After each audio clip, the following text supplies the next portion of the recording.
सो है गाइस, कैसे हो आप सभी लोग। सो भैया कल से स्टार्ट हो गया बिग बॉस ओटीटी सीजन 3 और गाइस मच अवेटेड कंटेस्टेंट यानी कि अरमान मलिक हमें देखने को मिल गए अपनी दोनों पत्नियों के साथ। और भैया मैं ऐसे ही लोगों को बता दूं कि ऑडियंस को काफी बेसब्री से इंतजार था इन तीनों ही लोगों का, क्योंकि काफी सारे लोग इनकी पर्सनल लाइफ के बारे में जानना चाहते थे कि आखिर इनकी पर्सनल लाइफ में क्या चल रहा है, क्या ये सिर्फ फेम पाने के लिए अपनी दोनों पत्नियों का इस्तेमाल करते हैं या फिर सच में इन दोनों से प्यार करते हैं। तो भैया मैं भी बहुत ही ज्यादा एक्साइटेड था इन तीनों को देखने के लिए।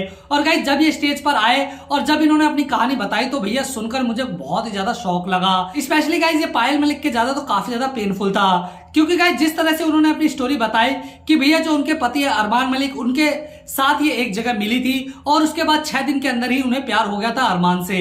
और इसके बाद भैया उन्होंने अरमान के लिए अपने घर बार सबको छोड़ दिया था और उसके साथ आ गई थी रहने के लिए। अरमान मलिक का कोई भी नहीं था, इसलिए वो दोनों एक साथ रहने लग गए थे और इसके बाद 8 साल का इनका रिलेशन चला था, जिसके बाद इनका एक बेटा भी हुआ था। लेकिन 8 साल के बाद एक बार फिर से पायल मलिक की दोस्त यानी कि कृतिका मलिक उनसे मिली थी और भैया एक टूर के दौरान इन दोनों की मुलाकात हुई थी, लेकिन टूर कैंसिल हो गया। इसके बाद कृतिका मलिक पायल मलिक के घर पर ही रहने लगी, जिस दौरान भैया कृतिका मलिक और अरमान मलिक को प्यार हो गया था और उसके 7 दिन के अंदर ही भैया उन दोनों ने शादी कर ली थी। तो भैया यहाँ पर मुझे पायल मलिक का दर्द साफ साफ देखने को मिला और उन्होंने बताया कि भैया पहले तो अरमान मलिक ने कहा कि मैं तेरी फ्रेंड कृतिका मलिक से शादी करना चाहता हूं।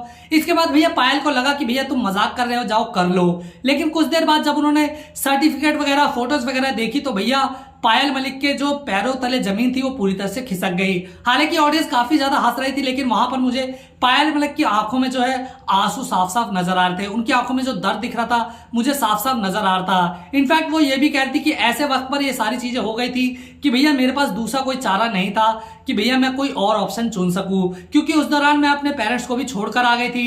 इनफैक्ट मैं इसके साथ 8 साल से रह रही थी, मेरा एक बच्चा भी था, तो ऐसे में मैं बहुत ही बुरी तरह से फंस गई थी और भैया मैं उस वक्त कोई भी डिसीजन नहीं ले पा रही थी। तो फिर मैंने सोचा कि अब मेरे पास कोई और रास्ता नहीं है, इसलिए मैंने ये अपना लिया। लेकिन ये इतना बिल्कुल भी आसान नहीं था, मेरे लिए बहुत ही ज्यादा पेनफुल था। और गाइस हम सभी लोगों ने देखा कि पायल मलिक की आंखों में दर्द उतर आया था और उनकी आंखों में आंसू आ रहे थे। जिन लोगों ने ध्यान से देखा होगा पायल मलिक को तो भैया उन्हें साफ साफ नजर आ गया होगा। वैसे गाइस मैं आपसे लोगों को बता दूं कि बिग बॉस के घर में अब ये तीनों घुस चुके हैं और अब देखना ये होगा कि इन तीनों के रिश्ते में क्या कुछ बदलाव हमें देखने को मिलने वाला है। गाइस हम सभी लोग जानते हैं कि बिग बॉस जो है वो रिश्तों का भी खेल है, जहां पर कई सारे रिश्ते बनते हैं और कई सारे रिश्ते बिगड़ते हैं। ऐसे में तीनों अच्छे रिश्ते को लेकर तो घर के अंदर गए हैं, लेकिन अब ये देखना होगा कि क्या ये अच्छा रिश्ता घर के अंदर बना रहता है या फिर बिगड़ जाता है। फिलहाल गाइस आप लोग इस बारे में क्या राय है मुझे कमेंट में जरूर बताएं। साथ ही वीडियो को लाइक और चैनल को सब्सक्राइब करना ना भूलें।